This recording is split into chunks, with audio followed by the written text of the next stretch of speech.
Hello students, कैसे हैं? पढ़ाई लिखाई जारी है? चलो बेटा पढ़ते हैं, ईमानदारी से पढ़ते हैं और बेटा जहाँ तक पढ़ाया था उसके आगे पढ़ते हैं। ठीक है? क्या पढ़ाया था बेटा? तो हमने पढ़ाया था, ईमानदारी से सुनो, हमने पढ़ाया था स्पीड। याद है ना? Instantaneous speed, average speed. अभी मैं कुछ क्वेश्चन करा रहा हूँ, है ना, जिससे कि आपको स्पीड के क्वेश्चन बनने लगेंगे। ठीक है? अब सुनिएगा बेटा ध्यान से। आइए क्वेश्चन बनाते हैं। जैसे मान लीजिए बेटा, बहुत ध्यान से सुनना, बहुत ध्यान से सुनना। अगर मैंने आपसे कहा कि सपोज दैट एक बॉडी चलता है ना, ए से बी तक, है ना बेटा, ए से बी तक एक बॉडी चलता है जिसमें आधे डिस्टेंस तक, यानी अगर ये पूरा डिस्टेंस है, पहले मैं लैंग्वेज लिख दूं क्या? लैंग्वेज लिख देता हूँ, डरेगा? ठीक है, ऐसे पहले लैंग्वेज लिख देता हूँ क्वेश्चन का। देखिए, a body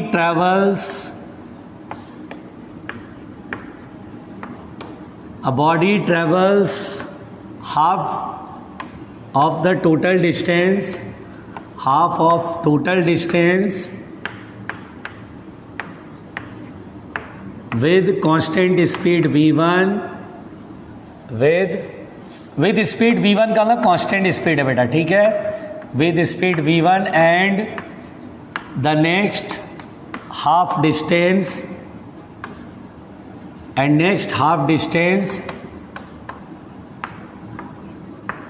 with speed v2, with speed v2, then find the average speed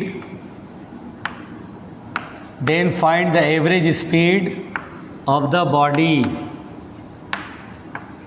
अब बेटा मुझे बॉडी की एवरेज स्पीड सॉल्व करनी है, तो ये क्वेश्चन कैसे बनाएंगे इसको समझो। देखो यहाँ पर क्वेश्चन कह रहा बेटा, a body travels half of total distance with speed v1, यानी बेटा ये मान लो बेटा ये बॉडी ए से बी तक जाएगा, तो कह रहा है कि ए से बी तक का जो टोटल डिस्टेंस उसका आधा डिस्टेंस, यानी मान लो टोटल डिस्टेंस s है, ऐसा मान लेते हैं, टोटल डिस्टेंस s है, तो आधी डिस्टेंस कितना होगा? s/2। इस आधी डिस्टेंस तक इसकी स्पीड है बेटा v1, है ना, आधी डिस्टेंस तक स्पीड है v1, और नेक्स्ट आधी डिस्टेंस तक स्पीड है v2, और अगले आधे डिस्टेंस में स्पीड है v2। तो हमें बोला बेटा यहाँ से यहाँ तक एवरेज स्पीड सॉल्व करो। तो बेटा यहाँ पर एवरेज स्पीड, हाँ यहाँ से स्पीड v1 है, फिर यहाँ v2, स्पीड चेंज हुआ है, तो यहाँ से यहाँ एवरेज स्पीड। तो बेटा एवरेज स्पीड के लिए होता है फॉर्मूला, मैंने समझाया था, एवरेज स्पीड का फॉर्मूला होता है total distance travelled upon total time taken, total distance travelled upon total time taken, total time. तो टोटल डिस्टेंस यहाँ से कितना बेटा? s, टोटल डिस्टेंस s है। अब टोटल टाइम, यहाँ से यहाँ तक टाइम, तो पहले s/2 तक यहाँ तक पहुँचने में टाइम लगाते हैं, यहाँ से यहाँ तक टाइम फाइंड करते हैं कि इतने डिस्टेंस को ट्रैवल करने में कितना टाइम लगा, फिर यहाँ से यहाँ तक टाइम निकालते हैं। तो देखो बेटा डिस्टेंस बराबर स्पीड इनटू टाइम होता है, तो टाइम बराबर क्या होगा? डिस्टेंस अपॉन स्पीड, है ना, ये समझो ध्यान से। डिस्टेंस बराबर, डिस्टेंस को ऐसे लिख रहे हैं स्पीड इनटू टाइम। ये फॉर्मूला तब लगाते हैं जब यूनिफॉर्म स्पीड होता है, कांस्टेंट स्पीड, कल समझाया था। तो कांस्टेंट स्पीड से चल रहा v1 से, तो यहाँ से यहाँ तक टाइम, तो टाइम बराबर क्या होगा? Distance upon speed. डिस्टेंस कितना है यहाँ से यहाँ तक बेटा? s/2, तो s/2 अपॉन स्पीड नीचे v1। समझ में आ रही बात? फिर यहाँ distance s/2 upon speed v2। ठीक है, बहुत आराम से समझना कैसे बना रहा हूँ। ठीक है बेटा? अब यहाँ पर बेटा बहुत ध्यान से देखिए, तो s कॉमन लेके कैंसिल आउट हो जाएगा। ठीक है, तो एवरेज स्पीड आएगा, देखिए बेटा एवरेज स्पीड यहाँ कितना आएगा? 1, यहाँ आएगा 1/2v1 प्लस 1/2v2। अब बेटा एलसीएम ले लेते हैं, 2 और 2 का एलसीएम 2 और v1 v2 मल्टीप्लाई में, यहाँ होगा V2 और यहाँ होगा V1 और ये ऊपर चला जाएगा। सो एवरेज स्पीड आएगा बेटा 2v1 v2 upon v1 plus v2। तो इसलिए कभी भी बेटा बहुत ध्यान से सुनिए, अगर कभी बोलता है टोटल डिस्टेंस का हाफ, टोटल डिस्टेंस का हाफ है ना, टोटल डिस्टेंस का हाफ v1 से और बाकी बचे आधे डिस्टेंस को v2 से चलता है, ट्रैवल करता है, तो एवरेज स्पीड। तो कभी भी हाफ डिस्टेंस v1 से हाफ डिस्टेंस v2 से, तो एवरेज स्पीड फटाक से लिखाना है 2v1 v2 upon v1 plus v2। Average speed लिखना है 2v1 v2 upon v1 plus v2। तो ये बेटा आधा आधा डिस्टेंस अगर रहेगा कि आधे डिस्टेंस में v1, अगले आधे डिस्टेंस, तो हाफ ऑफ डिस्टेंस देखना, तो एवरेज स्पीड ये याद रख लो, ठीक है। अच्छा भाई, तो ये मैंने आपको समझाया, इसे आप समझ गए, नहीं आया वीडियो रिप्ले कर लेना, ठीक। चलिए बेटा ध्यान से, अब देखिए बेटा अगला क्वेश्चन देखते हैं, है ना, घबराने का नहीं, आराम से।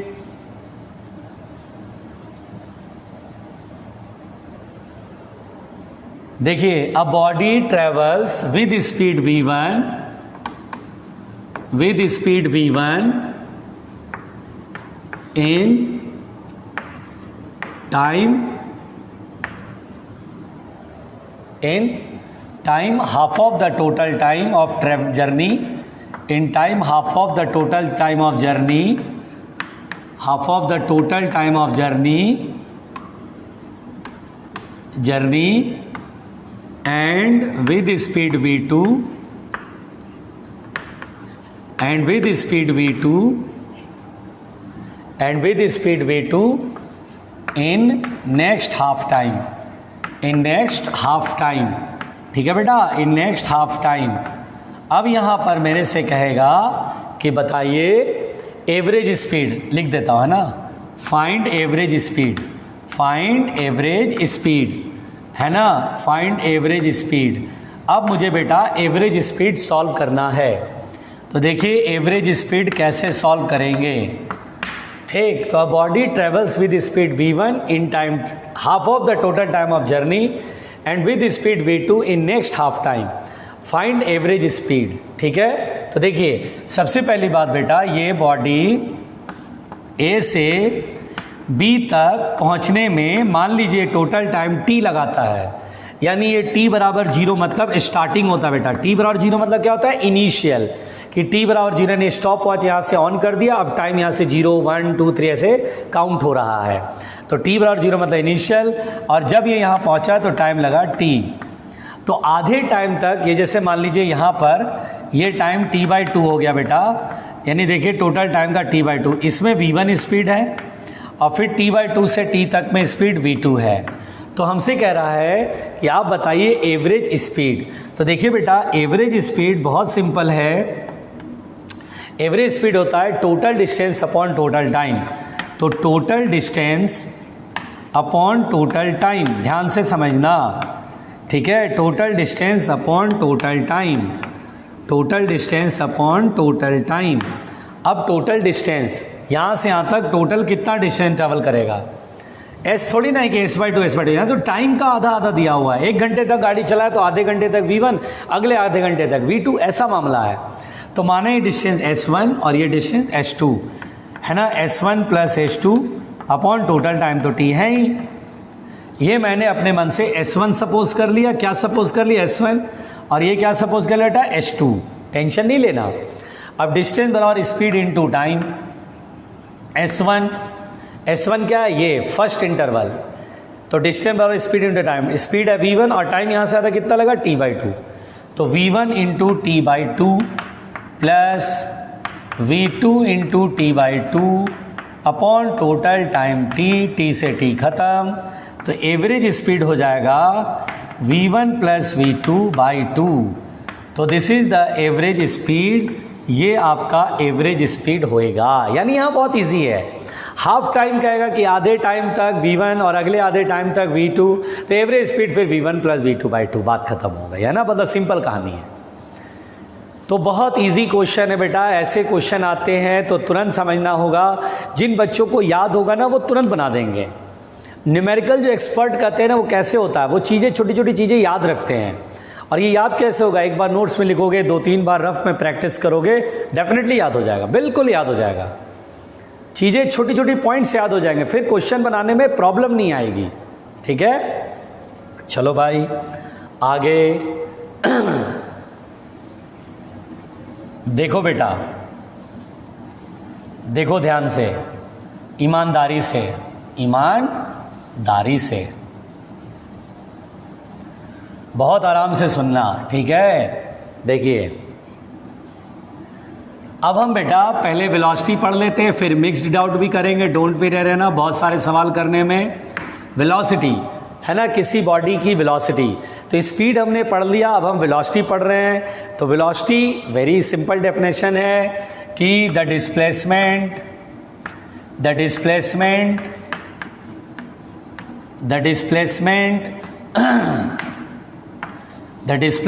traveled by a body, the displacement traveled by a body in unit time, the displacement traveled by a body in unit time is called velocity, is called velocity। तो देखो बेटा वेलोसिटी बहुत सिंपल है, वेलोसिटी का मतलब होता है displacement upon time, velocity का मतलब होता है डिस्प्लेसमेंट अपॉन टाइम, है ना बेटा, आराम से समझिए। वेलोसिटी का मतलब होता है डिस्प्लेसमेंट अपॉन टाइम। और बेटा वेलोसिटी क्या होता है? Displacement upon time. और डिस्प्लेसमेंट क्या होता है? Change in position. आपको बताते ना डिस्प्लेसमेंट मतलब चेंज इन पोजीशन, तो आप ऐसे बोल सकते हैं वेलोसिटी को, आप बोल सकते हैं चेंज इन पोजीशन, वेलोसिटी को बोल सकते हैं change in position upon time, change in position upon time taken, है ना बेटा, change in position upon time. तो दिस इज द वेलोसिटी। अब बेटा आपको एक बात तो बहुत साफ साफ समझ में आ रहा होगा, डिस्प्लेसमेंट स्केलर क्वांटिटी है वेक्टर क्वांटिटी, तो डिस्प्लेसमेंट एक वेक्टर क्वांटिटी है। अगर इसमें डायरेक्शन होता है तो जाहिर सी बात है वेलोसिटी में भी डायरेक्शन होगा, तो क्योंकि ये वेक्टर क्वांटिटी इसलिए वेलोसिटी भी क्या होता है बेटा? एक वेक्टर क्वांटिटी होता है।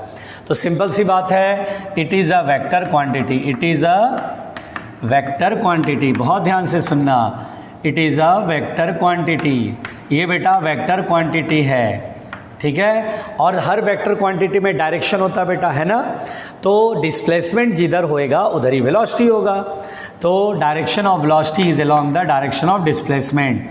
डायरेक्शन ऑफ वेलोसिटी अगर पूछा जाएगा बेटा तो हम बोलेंगे direction of velocity is along the direction of displacement, is along the direction of displacement, यानी बेटा जिधर डिस्प्लेसमेंट होएगा उधर ही वेलोसिटी की डायरेक्शन होगी, है ना, बहुत ही सिंपल है ना बेटा, बहुत सिंपल है। तो आप इसको वेलोसिटी वेक्टर को ऐसे लिखिए बेटा, v vector equal to displacement को मैं डेल्टा आर वेक्टर लिख दूँ। डेल्टा आर वेक्टर क्या मतलब हुआ? Change in position. R vector हुआ पोजीशन, डेल्टा मतलब क्या हुआ? Change in position. तो delta R vector upon time is the velocity, displacement upon time, या एस वेक्टर कर लो। मान लो वेलोसिटी वेक्टर कोई बोलता है सर डिस्प्लेसमेंट वेक्टर को एस वेक्टर मान लें, एस वेक्टर अपॉन टी ऐसे भी लिख सकते हैं, डोंट वरी रहना, बस S vector is the displacement, S vector is the displacement. बहुत सिंपल सी बात है बेटा, है ना, जिधर डिस्प्लेसमेंट होगा उधर ही वेलोसिटी की डायरेक्शन होगी। अभी धीरे धीरे चीज़ें क्लियर होती चली जाएंगी, डोंट वरी रहना, ठीक। देखो बेटा बिठा दें, अब देखिए बेटा ध्यान से, चीज़ें धीरे धीरे धीरे धीरे क्लियर होती चली जाएंगी, ठीक है, धीरे धीरे समझ में आता जाएगा। अब देखिए ध्यान से, बहुत आराम से सुनिएगा। अब यहाँ पर बेटा जो वेलोसिटी होता है वो बेसिकली, फिर से समझिएगा, वेलोसिटी का ऐसा यूनिट तो मीटर पर सेकंड, इसमें कोई बुराई नहीं है, सबको समझ में आ रहा है। डिस्प्लेसमेंट का मीटर, टाइम का सेकंड, ऐसा यूनिट मीटर पर सेकंड, ठीक। अब जो वेलोसिटी होता है बेटा वो दो तरह का होता है बेटा, यूनिफॉर्म वेलोसिटी और नॉन यूनिफॉर्म वेलोसिटी। कहानी एकदम बिल्कुल वही है ना, स्पीड में भी पढ़े थे और अब हम वेलोसिटी में भी वही पढ़ रहे हैं। यूनिफॉर्म वेलोसिटी, या इसी को क्या बोलेंगे? Constant velocity. और बेटा ये क्या होगा? तो non uniform velocity, non uniform velocity, या इसी को क्या बोलेंगे बेटा, वेरिएबल वेलोसिटी। ठीक है, आराम से समझना, डरना नहीं बेटा, बहुत सिंपल है। तो देखिए यूनिफॉर्म वेलोसिटी या इसी को बोलेंगे constant velocity, non uniform velocity या इसी को बोलेंगे वेरिएबल वेलोसिटी। ठीक है, अब सुनिएगा ध्यान से, सबसे पहली बात यूनिफॉर्म वेलोसिटी किसे बोलते हैं। ठीक है, मैं मिटा रहा हूँ बेटा, ध्यान से सुनिएगा। तो चलिए यूनिफॉर्म वेलोसिटी हम पढ़ते हैं आराम से। ठीक, देखिए यूनिफॉर्म वेलोसिटी, यूनिफॉर्म वेलोसिटी किसे कहते हैं बेटा। देखिए अगर आपको यूनिफॉर्म स्पीड याद आ रहा हो कि यूनिफॉर्म स्पीड में मैंने क्या बताया था बेटा, जितना टाइम ऑफ जर्नी तक बॉडी चल रहा है, जो टाइम ऑफ जर्नी है बॉडी का, जैसे 1 घंटा चलता है तो उसको आप स्मॉल इंटरवल्स में बांट लो। वो इंटरवल चाहे जितना छोटा हो, डजेंट मैटर, हर इंटरवल में डिस्टेंस सेम होना चाहिए, तो वहाँ यूनिफॉर्म स्पीड होता था। यहाँ क्या है, जितने टाइम तक चला उस इंटरवल को फिर स्मॉल इंटरवल बांट लो, और हर इंटरवल में यहाँ डिस्टेंस नहीं बोल के क्या बोलेंगे, डिस्प्लेसमेंट। क्या बोलेंगे, डिस्प्लेसमेंट सेम होगा। तो हम बोलेंगे if time of journey be divided into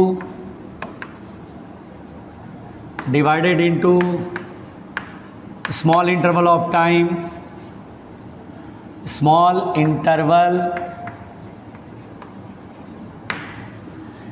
interval of time, whatever be the intervals,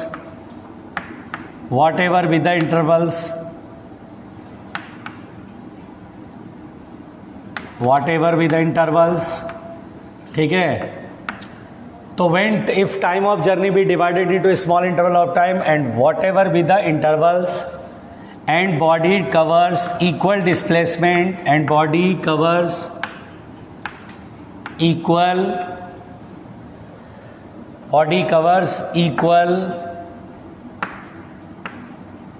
displacements in each equal interval of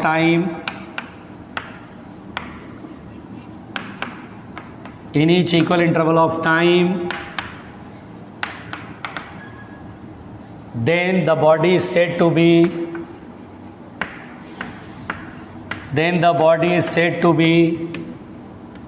moving with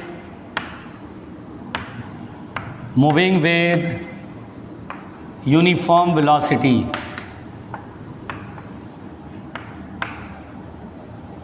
Moving with uniform velocity.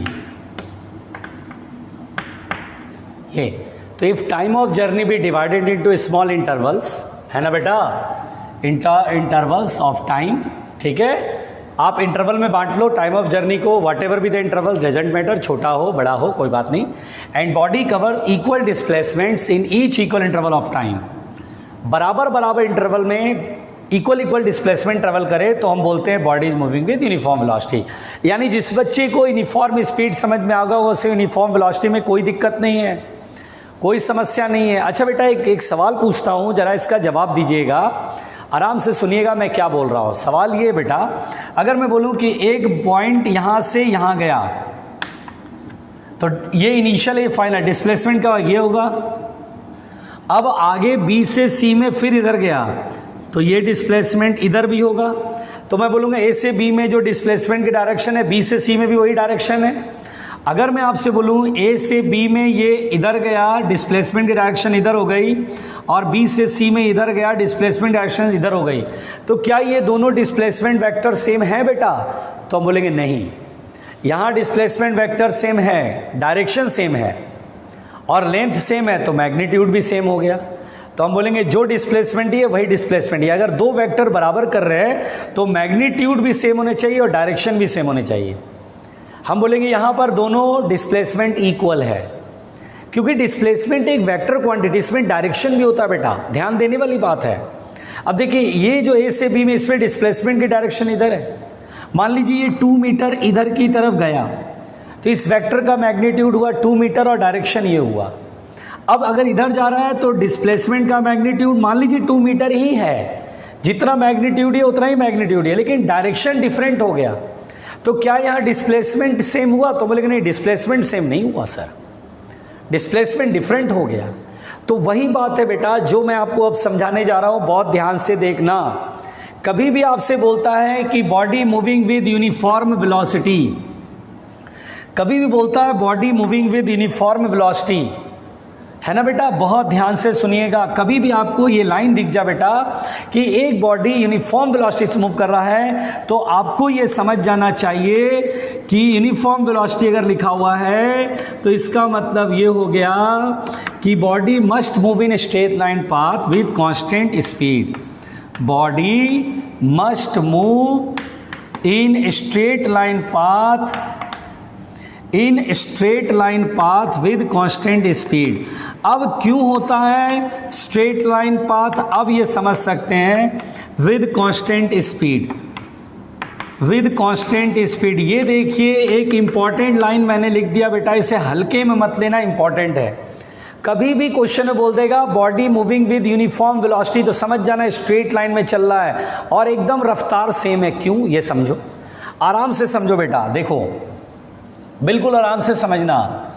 तो यहाँ पर बेटा बहुत ध्यान से जो मैं आपको कहने जा रहा हूँ उसे समझो। देखो अगर मैं आपसे बोलता हूँ body moving with uniform velocity, तो यानी समझना स्ट्रेट लाइन पाथ पर चलेगा। क्यों, जैसे मान लो यहाँ से यहाँ तक 1 घंटा वो चलता है, 1 आवर तक चलता है। अब 1 आवर जो टाइम ऑफ जर्नी उसको इक्वल इंटरवल में बांट लो, मान लो 1-1 मिनट के 60 इंटरवल्स बांट लो। तो पहले 1 मिनट में ये सामने चला, तो पहले तो सामने चला तो डिस्प्लेसमेंट डायरेक्शन सामने होगी। फिर अगले 1 मिनट में भी सामने ही चला तो डिस्प्लेसमेंट की डायरेक्शन श्योर हो रही है कि सामने की तरफ है। इसीलिए बेटा सबसे पहले तो स्ट्रेट लाइन बोलते ही समझ में आ जाता है कि स्ट्रेट लाइन में चल रहा है, यानी हर इंटरवल में डिस्प्लेसमेंट की डायरेक्शन तो सेम हो गई, डिस्प्लेसमेंट की डायरेक्शन सेम हो गई, क्योंकि डायरेक्शन हर बार आगे रहेगा। अगर जरा सा टेढ़ा मेढ़ा हुआ, जैसे यहां जाने के बाद इधर गया, फिर इधर गया, फिर इधर गया, तो डिस्प्लेसमेंट डायरेक्शन ये, फिर ये, तो डायरेक्शन बदल गया तो डिस्प्लेसमेंट सेम नहीं रहा। सेम होने का मतलब मैग्नीट्यूड के साथ साथ डायरेक्शन भी सेम होना चाहिए, क्योंकि ये वेक्टर क्वांटिटी है। तो स्ट्रेट लाइन चलने का मतलब समझ में आ रहा है कि हर इंटरवल में डायरेक्शन आगे की ओर रहेगा, डायरेक्शन सेम रहेगा, इसलिए डायरेक्शन तो पहले सेम हो गया। और अब कांस्टेंट स्पीड, यानी यहाँ से यहाँ तक जो डिस्टेंस चला वो 2 मीटर चला, 1 मिनट में 2 मीटर, तो फिर अगले में भी 2 मीटर 2 मीटर। यहाँ जो डिस्प्लेसमेंट का मैग्नीट्यूड उसे डिस्टेंस समझ लेंगे, क्योंकि जब सीधा सीधा चलता है तो डिस्टेंस एंड डिस्प्लेसमेंट का मैग्नीट्यूड सेम होता है, मैंने बताया है। तो सीधा सीधा चल रहा है तो जो डिस्टेंस आएगा वही डिस्प्लेसमेंट का मैग्नीट्यूड होगा। तो इसीलिए बोलते बेटा यूनिफॉर्म वेलोसिटी अगर लिखेगा तो इसका मतलब हम बोलेंगे स्ट्रेट लाइन में कांस्टेंट स्पीड से चल रहा है।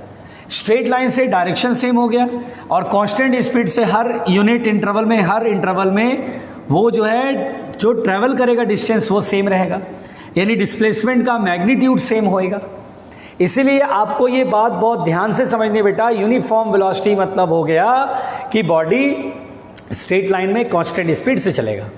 हाँ, अगर मान लीजिए आप बाइक चला रहे हो, स्कूटर चला रहे हो, आपने कांस्टेंट स्पीड से चला रहे हो, स्ट्रेट लाइन में हो, तो यूनिफॉर्म वेलोसिटी, जरा सा डायरेक्शन चेंज की है, स्पीड नहीं बदला, डायरेक्शन चेंज कर दिए, तो वो वेलोसिटी यूनिफॉर्म नहीं रह पाएगा, क्योंकि डिस्प्लेसमेंट पे चेंज हो जाएगा, डायरेक्शन डिस्प्लेसमेंट की चेंज हो जाएगी, तो वेलोसिटी यूनिफॉर्म नहीं रहेगा। है ना, बात समझ में आई? तो कभी बेटा यूनिफॉर्म वेलोसिटी बोलता है तो body must move in straight line path with constant speed. अगर ये बात नहीं समझ में आई तो आप दोबारा इस लैंग्वेज को, इस वीडियो को 2 मिनट पहले करके रिप्ले कर लो, जिससे कि चीज़ें दोबारा सुन लो और बिल्कुल आराम से इसे मन में बिठा लो, दिमाग में सेट कर लो, नोट्स में लिख लो, रिवीजन जब करो तो 2 बार 3 बार रफ में भी लिख लो, जिससे कि, और ये जो एग्जांपल दिया ये भी एग्जांपल आप बोल बोल के करो। स्ट्रेट लाइन है तो इसका मतलब हर इंटरवल में डिस्प्लेसमेंट डायरेक्शन सेम रहेगी, और स्पीड कांस्टेंट है तो डिस्टेंस भी ट्रेवल करेगा, तो इसका मतलब हर इंटरवल में डिस्प्लेसमेंट सेम रहेगा, और हर इंटरवल में डिस्प्लेसमेंट सेम रहेगा तो इसका मतलब वेलोसिटी कांस्टेंट रहेगी, यूनिफॉर्म रहेगी। ये इतना बोलने आना चाहिए, बोल बोल के करना, लिखते समय बोलना भी, फील करना, इसको फील करोगे ज़्यादा समझ में आ जाएगा। चलिए बिल्कुल ध्यान से सुनते हैं बेटा, ईमानदारी के साथ। कैसे बोला मैंने बेटा? ईमानदारी के साथ। तो यूनिफॉर्म वेलोसिटी समझ में आया है ना, समझ में आया? चलो बेटा ध्यान से सुनते हैं। अब हम पढ़ने जा रहे हैं नॉन यूनिफॉर्म वेलोसिटी। तो नॉन यूनिफॉर्म वेलोसिटी क्या होगा?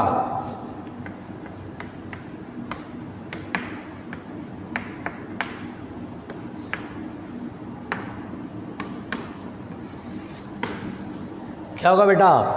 Body covers unequal displacements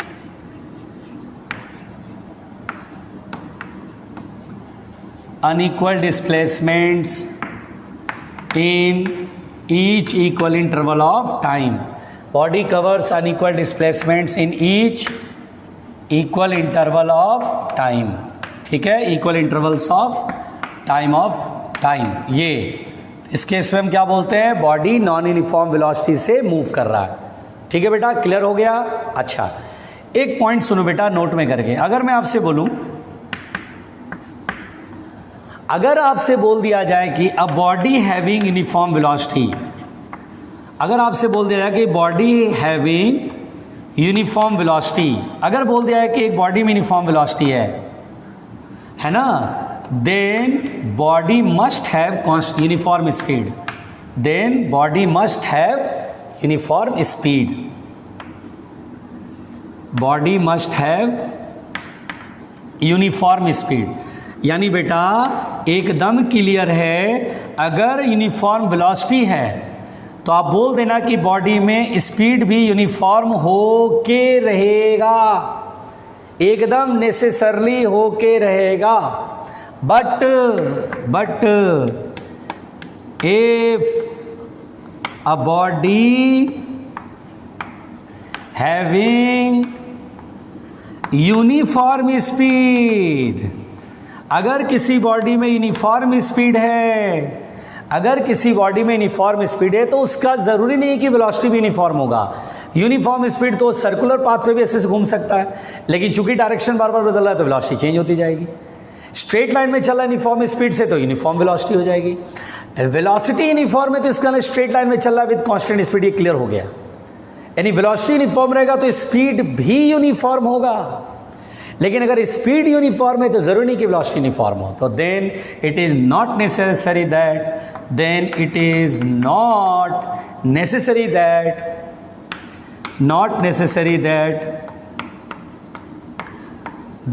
the body having uniform velocity. ठीक है बेटा, ये सबको क्लियर होना चाहिए, है ना। कोई ज़रूरी नहीं है कि यूनिफॉर्म स्पीड हो तो वेलोसिटी भी यूनिफॉर्म हो, लेकिन अगर यूनिफॉर्म वेलोसिटी हो तो स्पीड यूनिफॉर्म तो होना ही होगा, होके रहेगा, होता ही है। तो ये देखिए, मैंने आपको ये समझाया, कुछ क्लियर है बातें, बहुत साफ साफ बता रहा हूँ, बहुत सिंपल कहानी है बेटा। ठीक है, चलिए ध्यान से देखिएगा, बहुत प्यार से बेटा। आइए अब हम लोग देखते हैं नॉन यूनिफॉर्म वेलोसिटी तो समझ गए, और ये 2 पॉइंट एकदम क्लियर होना चाहिए। अगर किसी बॉडी में uniform velocity, straight line path पर कांस्टेंट स्पीड भी होना पड़ेगा, यानी यूनिफॉर्म वेलोसिटी है तो यूनिफॉर्म स्पीड होगा। लेकिन अगर किसी बॉडी में यूनिफॉर्म स्पीड है तो ज़रूरी नहीं कि उसका यूनिफॉर्म वेलोसिटी भी यूनिफॉर्म हो, ये कोई ज़रूरी नहीं है। ठीक, तो then it is not necessary that the body having uniform velocity. ठीक, समझ में आ गया। आइए अब हम पढ़ते हैं बेटा इंस्टेंटेनियस वेलोसिटी। अब हम पढ़ेंगे इंस्टेंटेनियस वेलोसिटी। क्या पढ़ेंगे बेटा? Instantaneous velocity. तो अब इंस्टेंटेनियस वेलोसिटी पे तो ज़्यादा बोलने की ज़रूरत तो है नहीं मुझे, क्योंकि इंस्टेंटेनियस स्पीड आपने पढ़ा हुआ है। तो इंस्टेंटेनियस स्पीड अगर जिसका पढ़ा हुआ उसके लिए इंस्टेंटेनियस वेलोसिटी कोई बड़ी चीज़ तो है नहीं। किसी इंस्टेंट पे जो वेलोसिटी होगी उसे क्या बोलेंगे बेटा? Instantaneous velocity. सिंपल सी बात है। मान लीजिए इंस्टेंटेनियस वेलोसिटी कहेगा तो क्या करेंगे? किसी इंस्टेंट पे डिस्प्लेसमेंट मान लीजिए ds वेक्टर है अपॉन dt, यानी बेटा डिस्प्लेसमेंट वेक्टर का टाइम के रिस्पेक्ट में डिफ्रेंशिएट करेंगे, है ना, या पोजीशन का टाइम के रिस्पेक्ट में डिफ्रेंशिएट। ds वेक्टर मतलब स्मॉल डिस्प्लेसमेंट है, ds वेक्टर मतलब small displacement in time dt, या पोजीशन का या डिस्प्लेसमेंट का डिफ्रेंशिएशन जो का टाइम के रिस्पेक्ट में, वो होगा इंस्टेंटेनियस वेलोसिटी। और बेटा ये वेक्टर क्वांटिटी, इसकी डायरेक्शन किधर होगी? तो जैसे देखिए मान लीजिए हम A से B पर जाते हैं और ऐसे ऐसे पाथ फॉलो करते हैं, ठीक है। इस पाथ पे जाते हैं, 12 बजे स्टार्ट करते हैं, यानी t बराबर जीरो पर चलते हैं, स्टार्ट करते हैं, स्टॉप वॉच ऑन कर लेते हैं, और किसी टाइम t पर हम यहाँ पर हैं, यहाँ पर वेलोसिटी की डायरेक्शन पूछेगा तो टेंजेंट डायरेक्शन बनाएंगे बेटा। क्या बनाएंगे? Tangent direction. जिस पाथ पे चल रहे हैं उस पाथ पर टेंजेंट बना देंगे तो हमें इंस्टेंटेनियस वेलोसिटी की डायरेक्शन पता चल जाएगी। जैसे मान लीजिए हम सर्कुलर मोशन कर रहा बॉडी कोई, अब मुझसे कहेगा बॉडी किसी टाइम पर यहाँ पर है, टाइम t है, बताइए बॉडी में वेलोसिटी किधर होगी। अगर ये ऐसे घूम रहा है तो हम टेंजेंट डायरेक्शन में बोलेंगे इंस्टेंटेनियस वेलोसिटी इस स्टैंड पे टेंजेंट डायरेक्शन में होगा। अगर मान लीजिए अगर हमने किसी पत्थर को ऐसे फेंका तो ये ऐसे करके ट्रैवल कर, अगर मुझसे कहेगा यहाँ पर इंस्टेंटेनियस वेलोसिटी बताइए, इंस्टेंटेनियस मतलब किसी टाइम पर वेलोसिटी बताइए, तो टेंजेंट ड्रॉ करेंगे तो ये वेलोसिटी की डायरेक्शन होगा। यहाँ पर कहेगा तो यहाँ पर इधर होगा, यहाँ पर कहेगा तो इधर होगा। किसी पॉइंट पर वेलोसिटी यानी किसी टाइम पर वेलोसिटी कहे तो जिस पाथ पे चल रहा वहाँ पे टेंजेंट ड्रॉ कर देना, तो वो क्या मिल जाएगा? इंस्टेंटेनियस वेलोसिटी का डायरेक्शन। समझ में आ रही है? अब आप बोलेंगे सर वेलोसिटी तो डिस्प्लेसमेंट डायरेक्शन में, तो एक्चुअली छोटा सा डिस्प्लेसमेंट ds वेक्टर इधर ही की तरफ होगा, यहाँ पर है छोटा सा डिस्प्लेसमेंट ds वेक्टर इधर की तरफ होगा, यहाँ पर है छोटा सा डिस्प्लेसमेंट ds वेक्टर इधर की तरफ, इसलिए वेलोसिटी इधर है। तो ये वेलोसिटी जो छोटा सा स्मॉल डिस्प्लेसमेंट है वो जिधर हो रहा है उधर ही तो वेलोसिटी, इसलिए टेंजेंट डायरेक्शन बोलते हैं इसको। आगे बात समझ में? बहुत ही सिंपल है कहानी, बहुत ही सिंपल है कहानी। यहाँ पर बेटा एक बात समझो ध्यान से, जो मैं बोल रहा हूँ, देखो बेटा इंस्टेंटेनियस वेलोसिटी के मैग्नीट्यूड को आप स्पीड कहते हैं, यानी सभी बच्चे याद रखेंगे इंस्टेंटेनियस वेलोसिटी का जो मैग्नीट्यूड होता है उसे बोलेंगे स्पीड, यानी magnitude of instantaneous velocity is called speed at that moment. Instantaneous speed के बराबर होगा, यानी इंस्टेंटेनियस वेलोसिटी किसी टाइम पर वेलोसिटी 5 मीटर पर सेकंड ईस्ट की तरफ, तो उस इंस्टेंट पर स्पीड 5 मीटर पर सेकंड बोलेंगे। तो इंस्टेंटेनियस वेलोसिटी का जो मैग्नीट्यूड होता है उसे ही इंस्टेंटेनियस स्पीड भी कहते हैं बेटा। आ रही बात समझ में? कोई दिक्कत तो नहीं है, बहुत ही सिंपल है। किसी टाइम पर वेलोसिटी जो आएगा वही उसकी स्पीड भी होगा उस टाइम पर, एवरेज नहीं होगा बेटा, एवरेज अलग चीज़ है, चिंता मत करना। आप ये नहीं बोलना वेलोसिटी का मैग्नीट्यूड स्पीड के बराबर होता है, नहीं बोला इंस्टेंटेनियस वेलोसिटी, किसी टाइम पर वेलोसिटी का जो मैग्नीट्यूड होता है उसे स्पीड बोलते हैं। धीरे धीरे आपको आपके दिमाग में ना कुछ चीज़ें क्लियर होंगी, बोलते हैं लेकिन मन में कुछ और सोचते हैं कि नहीं इसके पीछे ये रीज़न होता है, और जो बोल रहे हैं उसमें ये चीज़ बोलनी चाहिए, थोड़ा कंप्लीट बोलनी चाहिए, तो बिल्कुल क्लियर होगा। अब बहुत लोग बोलते हैं आम बोलचाल की भाषा में आप देखना, जो थोड़ा कम ज्ञानी होता है, मतलब जो थोड़ा सा कम नॉलेज रखता है, ठीक से नहीं पढ़ा है, अधूरा ज्ञान होता है, पूरा नहीं पढ़ा है, तो उससे बोलोगे ना वेलोसिटी का मैग्नीट्यूड, तो फटाक से बोले स्पीड, नहीं, इंस्टेंटेनियस वेलोसिटी का मैग्नीट्यूड स्पीड का, किसी टाइम पर वेलोसिटी जो होगा वो जितना मैग्नीट्यूड होगा वही स्पीड हो जाएगा उस टाइम पर का, यानी इंस्टेंटेनियस वेलोसिटी का magnitude equal to instantaneous speed. लेकिन वेलोसिटी का मैग्नीट्यूड स्पीड के बराबर, ये बड़ी अजीब सी चीज़ है, आधी अधूरी बात है। आ रही बात समझ में? तो ये मैंने आपको क्या सीखा बेटा? Instantaneous velocity. आइए एवरेज वेलोसिटी, एवरेज वेलोसिटी। तो देखिए बेटा एवरेज वेलोसिटी,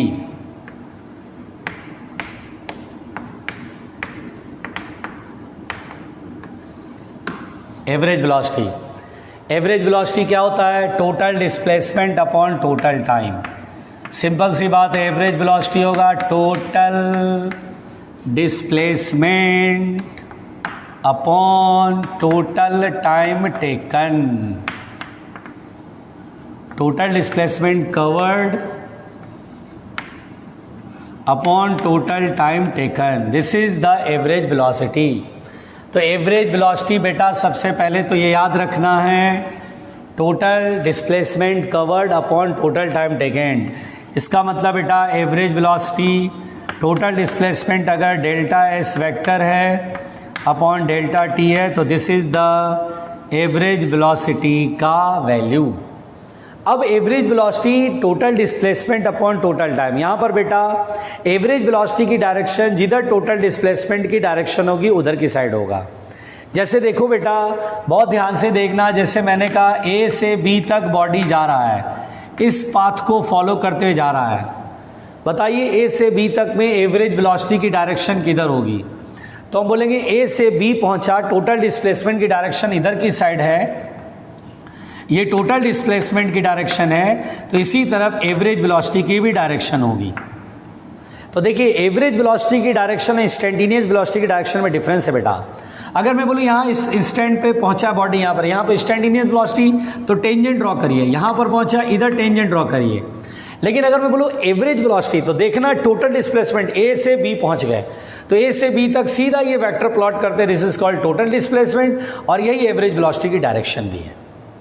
इसको हम ऐसे लिख दें, ऐसे वी एवरेज कैप, कैप का मतलब यूनिट वेक्टर, यानी जो डायरेक्शन डिस्प्लेसमेंट वेक्टर की है वही डायरेक्शन एवरेज वेलोसिटी की है। तो बात समझ में आ गई, क्लियर हो गया? तो आज मैंने आपको क्या पढ़ाया? एवरेज वेलोसिटी तक पढ़ा दिया, ठीक है ना। अब हम लोग जंप करके क्वेश्चन करेंगे, और वो कब करेंगे बेटा? अगले क्लास में, ठीक है। तो यहाँ तक जो पढ़ाया ठीक से रिवाइज कर लेना। Okay, thank you.